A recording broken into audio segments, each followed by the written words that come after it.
much do you learn? How much more do you know now after having the benefit of being able to go back yesterday and read sort of? Yeah, definitely. I always say it's never as good, never as bad as it seems. You go back and critique everything from the week of preparation leading up to how we made adjustments in the game to how we played certain sets and that sort of deal. So, obviously, the big plays and penalties were the glaring things, but, our guys did a lot of good things. What stood out the most in the fourth quarter, overtime, was just the true character of the guys in the locker room. Championship strain, heart, determination, no quit attitude. As bad as that third quarter was, those guys rose to the occasion and went out there and won the game, and that was really cool to see. What did you learn about Wes Goodwin, and what did you say, okay, now I know. Now I'm, 5 games into my career, and now I take this as a learning moment or a teaching moment, or now I know this about myself, or play calling? Yeah, definitely. There's some definitely a lot of things I could have did different, but I think the biggest thing is I didn't panic, and I think the guys just, looking them in the eyes on the sidelines, they see that you're not panicking. You got confidence in what we're doing. We'll get it fixed. We'll get it right, and I think just that calmness and confidence on the sidelines, and we ended up, getting things righted there at the end of the game, and obviously went out there and won the game on the last play. It's not often that head coaches or even coordinators get in position group huddles, but you and Coach Sweeney both went into that defensive backs huddle at one point. What was said there? Yeah, just, trying to get those guys to just believe in themselves and have confidence in their abilities. The further you get away from the football, the more glaring your mistakes become. And, whether that's technique issues, how you play the ball at the top of the route, that sort of thing. So just trying to get those guys to calm down and, just believe in themselves, have that confidence to go out there and move on to the next play, and, just trying to get them to settle in. I guess, was there a common thread in the secondary mistakes? It seemed like every coverage we played, we gave up a big play in. So whether that's cover 2, cover 3, quarters, whatever it is, it was one out of each, it seemed like. So just great teaching moments with guys. I think we have their attention. They want to learn, want to get better. And, this week's going to be huge for them to come out and starts this afternoon, put this game to bed. None of those points carry over to this week, so we start back at 0 going into Saturday. So a new opportunity to go do it again. Sometimes we think about that mesh affecting the defensive line or the linebackers, but it'll look, just watching it at times, like the defensive backs or the corners, we're peaking a little too long and then somebody would be by them. Yeah. Did you see that? Yeah, a little bit. There's some eyes in the backfield, no doubt. Credit to those guys. They had a lot of 6-year guys, a lot of experience, and we knew the challenge going in. Their receivers are older, veteran group of guys and knew how to play. And Sam Hartman's as accurate of a quarterback as we'll face all year. Some of those throws were just right there on the money. The touchdown pass to Trenton, the Toriano back shoulder fade, those are big-time throws. And, credit to them for making plays, and hats off to them. So now you get another guy that's been around for seemingly forever who's accurate. Yeah, got definitely. Some receivers that can go get it. Yeah, for sure. So we knew going into this season, this little stretch right here, would be a good test for our defense, and a huge opportunity to get back in the valley and right things. Wes, how do you rate your defensive line play so far? Yeah, I'm not going to put a grade on it. Right. There's some things we could do better, no doubt. Kind of had some banged up guys, so the rust definitely showed on those guys, and hopefully we could get XT back, TD and Brian coming back last game as well. Hopefully we can get some continuity in that group. Rooks had wrap on his hand, and those younger guys, Peyton Page and Capehart, and just learning to play the game and stuff. So hopefully we can start to get the chemistry and continuity going up front and really start to dominate the line of scrimmage like we're more than capable of. What's been your assessment of Myles play in particular? And was there any particular reason that Nashville got to start the room over the weekend? Yeah, no, I think it just goes into the week of preparation. All those guys are co-starters and everything counts. And Maskell had a solid game the week before, and I think this was Miles' best performance, and just want to continue to see him, getting into conference play where hopefully we can get some better rushes on quarterbacks and just using his athleticism on the edge as well. I definitely think he took a step forward this past game. I know you talked about this a little bit after the game, but how much of the lack of pressure, how much do you contribute that to the quick passing game of other teams, and how much is that just maybe you guys not being where you want to be? Yeah, I mean, I think looking back at this game, there was some definite moments where we could have did some things better and got opportunities to at least affect the quarterback, whether that's presence in his face or having the opportunity to sack him.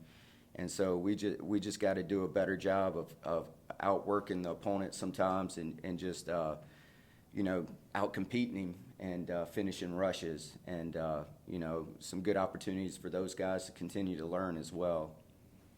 I think after the first scrimmage of August, when the offensive line sort of had its way with the defensive front, I think Coach Sweeney said it looked like the defensive line spent all off season hearing about how great it was going to be. I'm curious how much of a factor you think that is sort of in the big picture, sort of from then to now.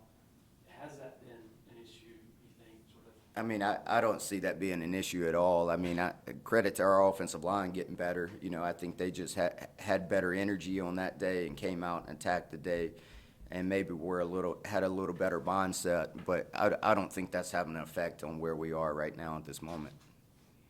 Devin Leary's now another guy that maybe not really a threat to take it and run it all the time, but he's very patient.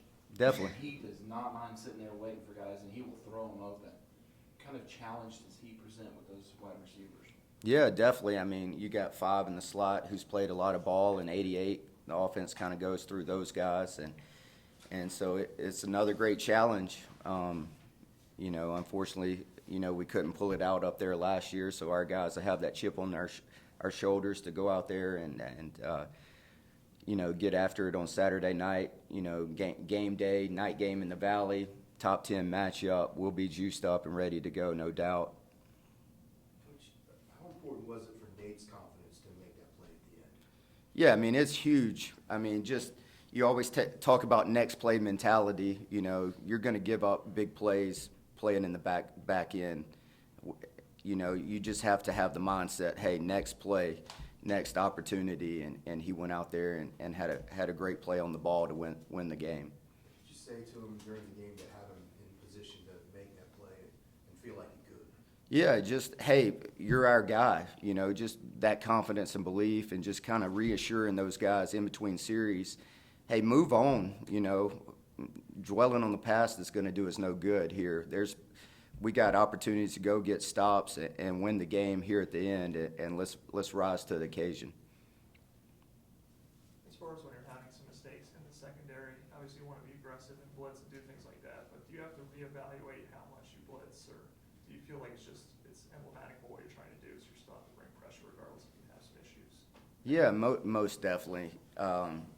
There's definitely a couple calls where, hey, I shouldn't have pressured here. I should have just played cover 2 or whatever base coverage you wanted to play. So, it's definitely, sometimes you call a blitz and you're busted all over and you get a sack. It's just give and take sometimes, and you can always go back and second guess yourself. But you call the defense, call the play with the utmost belief in that moment that that's the best thing to do. And you just, sometimes you have to live with those consequences. I guess, do you feel like you could be as aggressive moving forward with the way the secondary's playing, or? I think week to week we'll evaluate those opportunities and see how we attack opponent offenses going forward. Wes, how did Tyler come out of the game? I mean, it was really cool to see him get back out there, and, you know, there's definitely some things he can improve upon and was rusty. But, man, his heart and just determination just really stood out. There was a couple times where he was not going to be out-competed, and he went and, you know, just made plays after plays.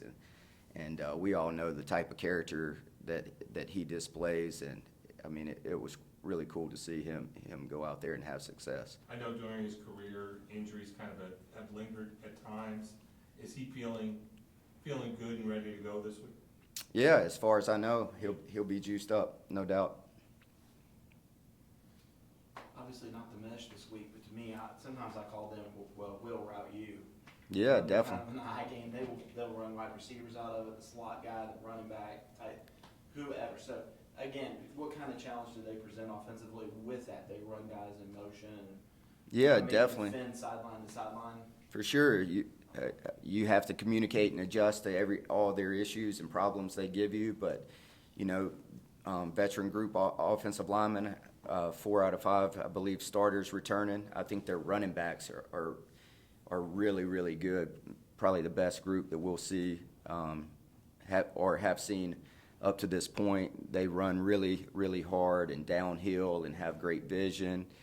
And that'll be a huge challenge in itself. And then obviously, you know, Leary played a lot of ball and the challenges he presents. And then 5 and 88 are really, really talented receivers who will be a huge, huge challenge on the back seven. How positive a sign was it to see from this team that, like, hey, it's an overtime game against a top 25 team? And how positive a sign was it that every time you guys got punched in the mouth to keep coming back? Yeah, definitely. I mean, that's the character of our team, and the guys in our locker room. They're not going to give up. You know, they're going to fight till the end and lay it all on the line. It may not be perfect, but you're going to get 100% of themselves, and they're going to go out there and compete and lay it on the line. Any questions for Coach from Zoom? Hey Wes, this is Will. Was curious, were you guys a little surprised by the effectiveness of their running backs in pass protection and the way they kind of messed up a lot of what you were trying to do with the pressures? Yeah, I mean, I think they did a great job of, you know, picking our pressures up at times, and, you know, that, you know, credit to them going in. I thought they max pro'd us a little more than we expected going in, but, you know, we got to win the one-on-ones. You know, we bring in pressure. Somebody's got to win a one-on-one matchup. Anybody Wes, else? this is Matt. Just looking at NC State's offense, what do you feel like the keys are to slowing them down? Yeah, definitely. I mean, it's going to come down to controlling the line of scrimmage and eliminating the run game, as it always does, make teams be one-dimensional. You know, so we still got to control the line of scrimmage and, you know, eliminate the effectiveness of their running backs, and then obviously eliminating the big plays downfield. You know, that's been the theme of the year, you know, the 20-yard, 20, 30-yard chunk plays in the passing game. And then we got to do a better job of being efficient on first and second down and get them into third and long passing situations where we can have the opportunity to get off the field. Anyone else? Wes, you talked after the game about wanting to be a press man team and trying to instill confidence in some of your corners and playing that, but do you worry about the opposite effect if they are getting beat more often than not, that they get down on themselves, and how do you sort of help them? Yeah, most definitely. As you know, just varying our coverages and our techniques, and you know, just putting them in position where they can be successful at what they can do, and just, you know, I think that's on myself as the play caller. You know, taking stress off of them and not putting them on an island more times than not.